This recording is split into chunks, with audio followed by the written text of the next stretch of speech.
Welcome back to my channel. இன்றைக்கி நம்ம சேனலில் என்ன பார்க்க போகிறோன்னு பார்த்தீங்கன்னாக்கா கோதுமை பரோட்டாவும் சிக்கன் சால்னாவும் நம்ம பார்க்க போகிறோம். ஸோ கோதுமை பரோட்டான்னு பார்ப்பீங்க. ஆமாங்க ஃப்ரெண்ட்ஸ், நம்ம வந்துட்டு மைதா மாவில் செய்கிறத விட கோதுமை மாவில் செஞ்சு பாருங்கள். ஹெல்த்தியாகவும் இருக்கும், ப்ரோட்டீனும் எல்லாமே கிடைக்கும், சத்து நிறையா இருக்கும். ஸோ அதனால் நம்ம வந்துட்டு கோதுமை மாவில் செய்ய போகிறோம். ஸோ ஏன்னாக்கா இன்றைக்கி குழந்தைங்க வந்துட்டு ஒரு வாரமாகவே நம்மக்கிட்ட கேட்டுட்டு இருந்ததுனால கடையில் வாங்கி கொடுத்தா 2 பேருக்குமே சேர மாட்டேங்குது. ஸோ அதனால தான் நாங்கள் வீட்லேயே இன்றைக்கி நாங்கள் கோதுமை மாவு பரோட்டா செய்ய போகிறோம். ஆல்ரெடி மாவெல்லாம் பிணைஞ்சு வச்சுட்டோம். நான் உங்களுக்கு வீடியோ எடுக்க முடியல, சாரி ஃப்ரெண்ட்ஸ். உங்களுக்கு மாவு பிணையிறதெல்லாம் நான் காட்ட முடியல. ஸோ நெக்ஸ்ட் வீடியோவில் வந்துட்டு உங்களுக்கு ப்ராப்பராக நான் வந்துட்டு மாவு பிணையிறதுலேருந்து சுடுற வரலையும் உங்களுக்கு நான் வீடியோவாக எடுத்து காட்டுறேன். அண்ட் இன்றைக்கி சிக்கன் சால்னா பார்த்தீங்கன்னாக்கா மதுரை ஸ்டைலில் தான் நம்ம செய்ய போகிறோம். அது என்னென்ன போட்டு செய்ய போகிறேன்னு சொல்லிட்டு நான் உங்களுக்கு காட்டுறேன். கோதுமை பரோட்டா செய்கிறதையும் அண்ட் சிக்கன் சால்னா செய்கிறதையும் நான் உங்களுக்கு வீடியோவில் காட்ட போகிறேன். ஸோ வாங்க இப்போ நம்ம சிக்கன் சால்னா எப்படி செய்ய போகிறோம்னு சொல்லிட்டு பார்க்கலாம். இப்போ வீடியோக்குள்ள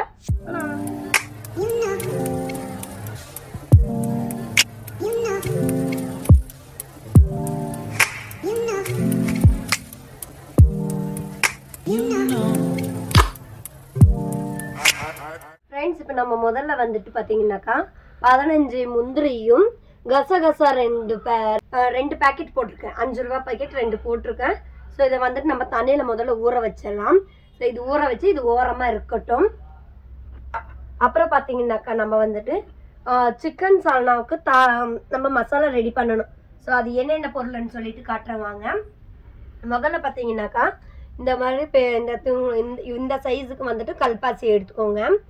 அப்புறம் வந்துட்டு 3 துண்டு பட்டை, 3 கிராம்பு, 2 ஏலக்காய், அப்புறம் வந்துட்டு 1 டேபிள் ஸ்பூன் அளவுக்கு மிளகு, 1 டேபிள் ஸ்பூன் அளவுக்கு ஜீரகம், அதே 1 டேபிள் ஸ்பூன் அளவுக்கு சோம்பு. ஸோ இது 3மே ஒவ்வொரு டேபிள் ஸ்பூன் எடுத்துக்கோங்க. அப்புறம் பார்த்தீங்கன்னாக்கா வெங்காயம், பெரிய வெங்காயம் 2, நான் மீடியம் சைஸ் வெங்காயம் 2 எடுத்துருக்கேன். அப்புறம் இதை ஒன்றும் அதிகமாக வெட்டிக்கோங்க. 2 மீடியம் சைஸ் தக்காளி, இதுவும் ஒன்றும் அதிகமாக வெட்டி நம்ம வந்துட்டு தாளிப்பு கொடுத்துக்கலாம். அண்ட் 1 கை அளவுக்கு புதினா, 1 கை அளவுக்கு கொத்தமல்லியை நம்ம வெட்டி வச்சுருக்கோம் கொத்தமல்லி. ஸோ இதெல்லாம் போட்டு நம்ம தாளிப்பு கொடுக்கணும். ஸோ அது மசாலா ரெடி பண்ணணும். முதல்ல எப்படி மசாலா ரெடி பண்ணுறேன்னு சொல்லிட்டு காட்டுறேன் வாங்க ஃப்ரெண்ட்ஸ். இப்போ வந்துட்டு நம்ம அடுப்பு பற்ற வச்சுக்கலாம் வாங்க. அடுப்பு பற்ற வச்சாச்சு. இந்த மாதிரி ஒரு வடை சட்டி ஒன்று எடுத்து வச்சுக்கலாம்.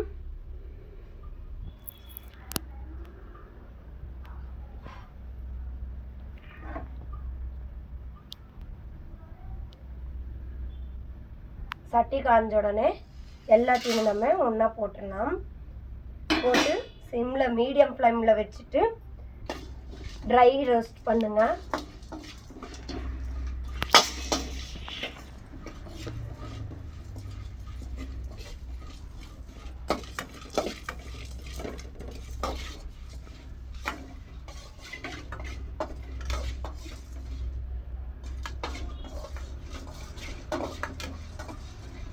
இது கொஞ்சம் லைட்டாக மனம் வந்துருச்சு. அது கூட நம்ம வந்துட்டு வெட்டி வச்சு இந்த 2 வெங்காயத்தை நம்ம சேர்த்துக்கலாம்.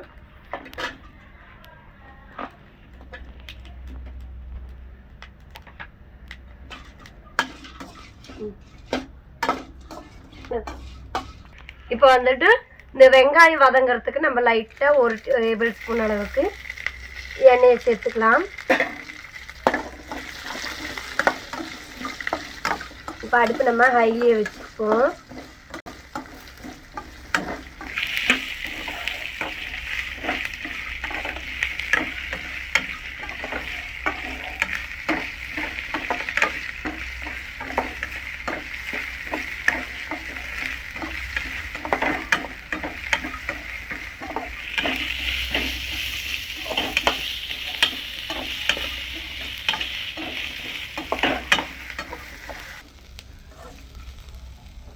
ஃப்ரெண்ட்ஸ், இப்போ பார்த்தீங்கன்னாக்கா இப்போ ஒரு 2லேருந்து 3 நிமிஷம் வதங்கி இருந்துச்சு. ஸோ அதுக்கப்புறமா வந்துட்டு நம்ம வந்துட்டு கொத்தமல்லி 1 கை அளவுக்கு எடுத்துருந்தோம்ல, அதையும் போட்டுக்கலாம். போட்டு வதக்குங்க. ஸோ இது வதங்கினதுக்கப்புறம் கொத்தமல்லி போட்டு வதங்கினதுக்கப்புறம் லைட்டாக ஒரு பரட்டினதுக்கப்புறம் நம்ம புதினாவும் 1 கை புதினா எடுத்துருக்கோம். ஸோ அதையும் நம்ம சேர்த்துக்கலாம். சேர்த்து இதையும் நம்ம வதக்கிடலாம்.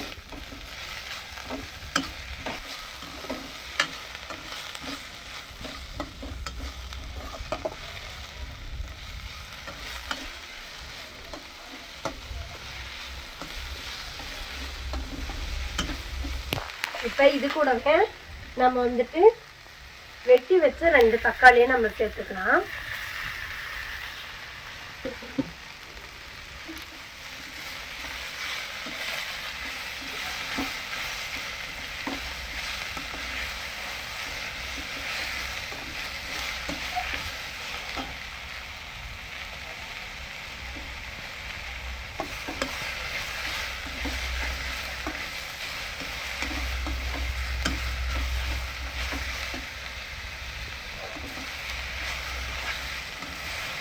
இப்போவே அந்த புதினா ஸ்மெல்லும் கொத்தமல்லி ஸ்மெல்லும் செம்மையாக வருது.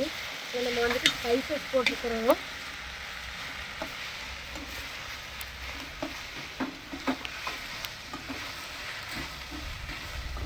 இது நல்லா வதங்கட்டும்.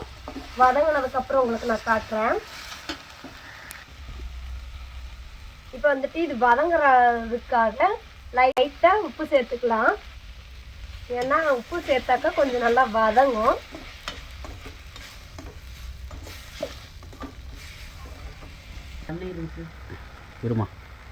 ஃப்ரெண்ட்ஸ், இப்போ நல்லா நம்ம வதங்கிடுச்சு பாருங்க. இது ஆற வச்சு நான் உங்களுக்கு அரைச்சதுக்கு அப்புறம் காட்டுறேன் எப்படி வந்திருக்குன்னு சொல்லிட்டு. இப்போ பார்த்தீங்கன்னா நம்ம மசாலா வறுத்தோம் இல்லைங்களா, ஸோ அந்த மசாலாவை நம்ம அரைச்சி வச்சிட்டோம். மிக்ஸி ஜாரில் கொஞ்சமாக தண்ணி ஊற்றி கழுவி அந்த தண்ணியை சேர்த்துருக்கேன். அதே ஜாரில் வந்துட்டு பார்த்தீங்கன்னாக்கா ஒரு அரை முடி அளவுக்கு தேங்காய் பார்த்துக்கோங்க. அரை முடி அளவுக்கு தேங்காய் நீங்கள் துருவினாலும் சரி, இந்த மாதிரி கட் பண்ணி போட்டாலும் சரி.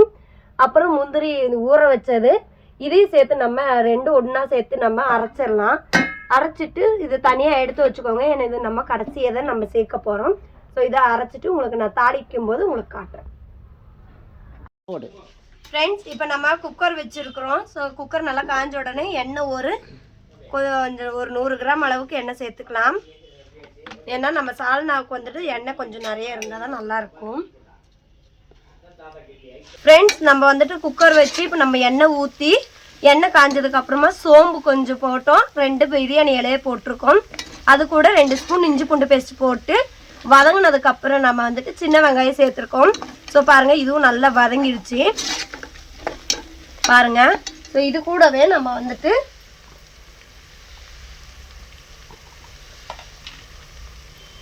தக்காளியை சேர்த்துக்கலாம். ஒரு தக்காளியை வந்துட்டு நான் அரைச்சிருக்கேன். ஸோ அதையும் சேர்த்துக்கலாம்.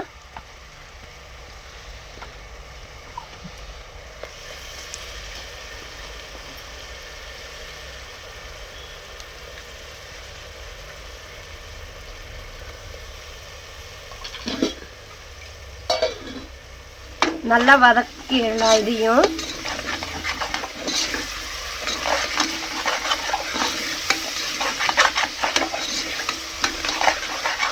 தக்காளியோட பச்சை வாசம் போனதுக்கப்புறம் நம்ம சிக்கன் சேர்த்துக்கலாம். சிக்கன் சேர்த்துட்டு நம்ம அதுக்கப்புறமா நம்ம வந்துட்டு அந்த அரைச்சி வச்ச மசாலாவை நம்ம ஊற்றிக்கலாம்.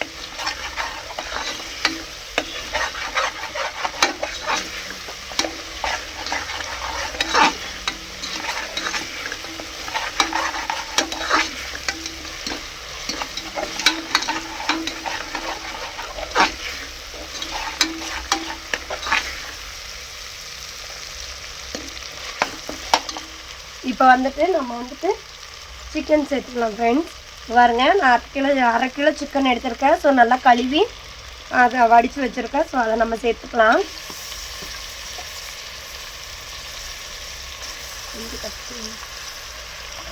ஃப்ரெண்ட்ஸ், இப்போ நம்ம சிக்கன் சேர்த்துருக்கோம். ஸோ இதை கொஞ்சம் நல்லா பரட்டி விட்டுடலாம்.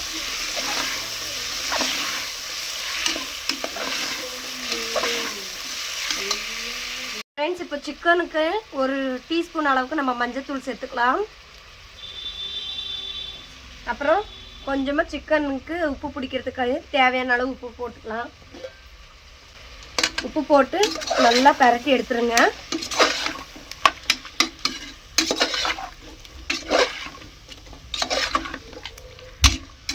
எண்ணெய் வதங்கட்டும். கொஞ்சம் நம்ம ஹை ஃப்ளேமில் வச்சு நல்லா பரட்டி எடுத்துக்குவோம்.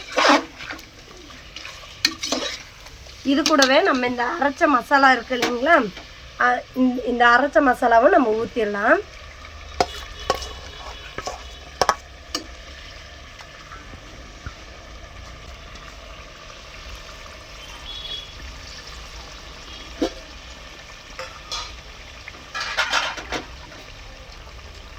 போட்டு இந்த மசாலாவோட நம்ம நல்லா பரட்டி விட்டுட்டு இந்த மசாலாலாம் நம்ம சிக்கனில் வந்துட்டு கொஞ்சம் பிடிக்கிற அளவுக்கு நம்ம கொதிக்க விட்டுடலாம் பாருங்கள். ஸோ இது நல்லா கொதிக்கட்டும். இது கூட கொஞ்சம் நம்ம தண்ணி சேர்த்துக்கலாம். இந்த மசாலாலேயே வந்துட்டு சிக்கன் கொஞ்சம் இதானதுக்கப்புறம் நம்ம தண்ணி சேர்த்துக்கலாம். ஏன்னாக்கா அப்போ தான் இந்த சிக்கனுக்குள்ளே இந்த மசாலா நமக்கு ஊறி வரும். ஸோ ஒரு 2 நிமிஷம் இது இப்படியே இருக்கட்டும்.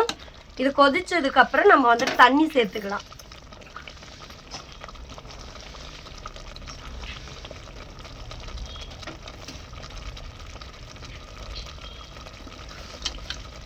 ஓகே ஃப்ரெண்ட்ஸ், இது இப்போ நல்லா கொதிக்குது. ஸோ இது இப்படியே கொதிக்கிற ஸ்டேஜ்லேயே நம்ம வந்துட்டு தண்ணியை சேர்த்து நல்லா கொதிக்க விட்டுறலாம்.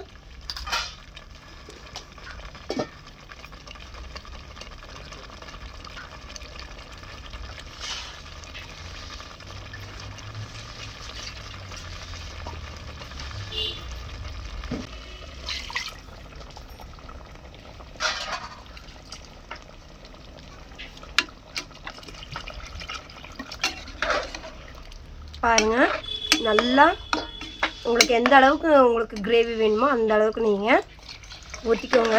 ஸோ நான் சிக்கன் வேகிறதுக்கு வேண்டி நான் இன்னும் அந்த தேங்காய் எல்லாம் ஊற்றணும். ஸோ அதனால் நான் கொஞ்சம் தண்ணி கொஞ்சம் சேர்த்துருக்கேன். நல்லா கொதித்து வரட்டும். இது கூட இன்னும் கொஞ்சம் உப்பு நம்ம சேர்த்துக்கலாம். அவ்வளோதான். அதுக்கப்புறமா நீங்கள் டேஸ்ட் பார்த்துட்டு நீங்கள் உப்பு சேர்த்துக்கோங்க. இதை நல்லா கொதிக்கட்டும். ஸோ இது நல்லா கொதித்து வந்ததுக்கப்புறம் நம்ம வந்துட்டு உங்களுக்கு அந்த முந்திரி தேங்காயையும் நான் உங்களுக்கு சேர்த்தும் போது உங்களுக்கு காட்டுறேன். ஸோ இதை இப்படியே சும்மா லைட்டாக இப்படி போட்டு ப்ரெஷர் போடாமல் இப்படி போட்டு மூடி வைங்க. இது நல்லா கொதித்து வரும்போது நமக்கு இதுக்கு மேலே ஆவி பறக்கும். ஸோ அதுக்கப்புறமா நம்ம வந்துட்டு தேங்காய் அரைச்சி ஊற்றிக்கலாம். ஃப்ரெண்ட்ஸ், இங்கே பாருங்கள், இப்போ புகை வர ஆரம்பிச்சிருச்சு. நம்ம ஓப்பன் பண்ணி பார்க்கலாம். ஸோ நல்லா கொதிக்குதா? ஸோ இந்த கொதிக்கும் போது நம்ம ஒரு பரட்டிட்டு அப்படியே நம்ம இந்த தேங்காவும் முந்திரியும் நம்ம சேர்த்துக்கலாம். தேங்காய், முந்திரி, கசகசா 3மே நம்ம அரைச்சி வச்சுருக்கோம். ஸோ அந்த 3மே நம்ம சேர்த்துக்கலாம். அவ்வளோதான். ஸோ இதை நல்லா கிண்டி விட்டுருங்க. நல்லா இது இப்போது ஒரு 2 விசில் வந்துட்டோம். 2 விசில் வந்ததுக்கப்புறம் நம்ம ஓப்பன் பண்ணி பார்க்கலாம். உப்பு எல்லாம் செக் பண்ணிக்கோங்க. ஸோ உப்பு செக் பண்ணிவிட்டு நீங்கள் வந்துட்டு இது பண்ணிக்கோங்க.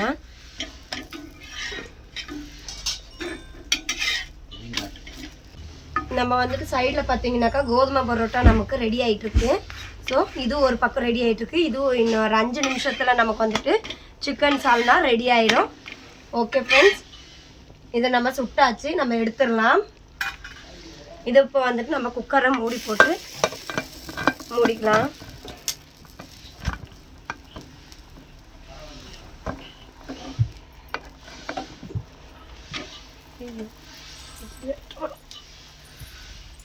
எதுவுமே பண்ண மாட்டேன்.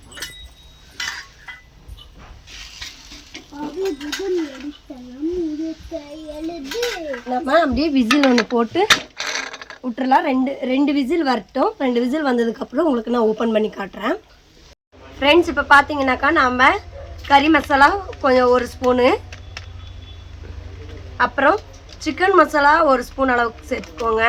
நான் ஏன் கடைசியாக சேர்த்துறேன்னாக்கா நான் மனம் வர்றதுக்கு வேண்டி நான் வந்துட்டு கடைசியாக சேர்த்துறேன். அப்புறம் மிளகாத்தூள் வந்துட்டு கொஞ்சமாக சேர்த்துக்கோங்க. மல்லித்தூள் வந்துட்டு 1 ஸ்பூன், மிளகாத்தூள் 1/2 ஸ்பூன் போட்டுக்கோங்க. ஏன்னாக்கா காரம் வேண்டாம் அதிகமாக நமக்கு. ஸோ இப்போ இது நல்லா கொதிச்சு வரட்டும். பாருங்கள், கிரேவி மாதிரி வந்துருச்சு பார்த்தீங்களா? அவ்வளோதான். ஒரு 5 நிமிஷம் இதை நல்லா கொதிச்சு எண்ணெய் பிரிஞ்சு வரட்டும். நம்ம வந்துட்டு அடுப்பு ஆஃப் பண்ணிக்கலாம். நீங்கள் வந்துட்டு சிக்கன் போட்டு வணக்கும் போதே நீங்கள் இந்த பொடியெல்லாம் சேர்த்து வணக்கிடுங்க. அப்போ டேஸ்ட் அது வேறு டேஸ்ட்டாக இருக்கும், இது வேறு டேஸ்ட்டாக இருக்கும். ஸோ வந்துட்டு நான் வந்துட்டு இப்போ எல்லாம் கொதிச்சதுக்கப்புறம் நான் உங்களுக்கு காட்டுறேன் பாருங்கள். நல்லா கொதிக்குதுங்களா? ஸோ இது கொஞ்சம் இன்னும் 2 நிமிஷம் கொதிச்சதுனாக்கா நமக்கு அந்த பச்சை வாசம் போயிடும். சிக்கன் சால்னா நமக்கு ரெடி ஆகிடும். ஓகே ஃப்ரெண்ட்ஸ், இது இப்போ நமக்கு நல்லா கொதிக்குது. கொதிச்சு எண்ணெய் பிரிஞ்சு வருது பார்த்தீங்களா? ஸோ இந்த ஸ்டேஜில் வந்துட்டு நம்ம வந்துட்டு ஸ்டவ் ஆஃப் பண்ணிக்கலாம். ஃப்ரெண்ட்ஸ், இப்போ ஃபைனலாக நமக்கு வந்துட்டு சிக்கன் சால்னாவுமே கோதுமை பரோட்டாவும் ரெடி ஆகிடுச்சு. ஸோ எப்படி இருக்குன்னு சொல்லிட்டு நான் உங்களுக்கு சாப்பிட்டு பார்த்து டேஸ்ட் பண்ணி சொல்கிறேன் பாருங்கள். ஃப்ரெண்ட்ஸ், இப்போ பாருங்கள், நான் வந்துட்டு பரோட்டாவில் சால்னாவை ஊற்றிட்டேன். இந்த சிக்கன் பீஸ் பாருங்கள் நல்லா வெந்திருக்கான். இப்போ நம்ம அப்படியே இது ஓரம் கட்டிட்டு இந்த பரோட்டாவை வச்சு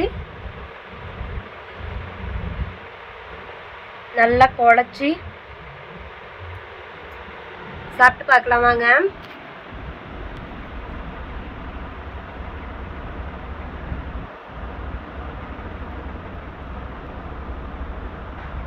செம்மையா இருக்கு ஃப்ரெண்ட்ஸ். இதே செஞ்சு எங்கள் வீட்டுக்காரருக்கு எங்கள் அத்தைக்கு கொடுத்தேன். டேஸ்ட் பயங்கரமாக இருக்குன்னு சொன்னாங்க. ஓகே ஃப்ரெண்ட்ஸ், அத்தைக்கும் எங்கள் வீட்டுக்காரருக்கும் கொடுத்து பார்த்தேன். ஸோ அவங்களுமே நல்லா இருக்குன்னு சொன்னாங்க. இது வந்துட்டு நீங்கள் வந்துட்டு மைதாவில் சாப்பிட்றத விட கோதுமை மாவில் சாப்பிட்டீங்கன்னாக்கா டேஸ்ட் அள்ளும் ஹெல்த்தியாகவும் இருக்கும். நீங்கள் வந்துட்டு சிக்கன் சால்னாவே செய்யணுன்றது இல்லை ஃப்ரெண்ட்ஸ், இதே மெத்தடில் வெஜ் சால்னாவும் நீங்கள் செய்யலாம். ஸோ இந்த வீடியோ பிடிச்சிருந்துச்சுனாக்கா லைக் பண்ணுங்கள், ஷேர் பண்ணுங்கள், கமெண்ட் பண்ணுங்கள், மறக்காம சப்ஸ்கிரைப் பண்ணிக்கோங்க.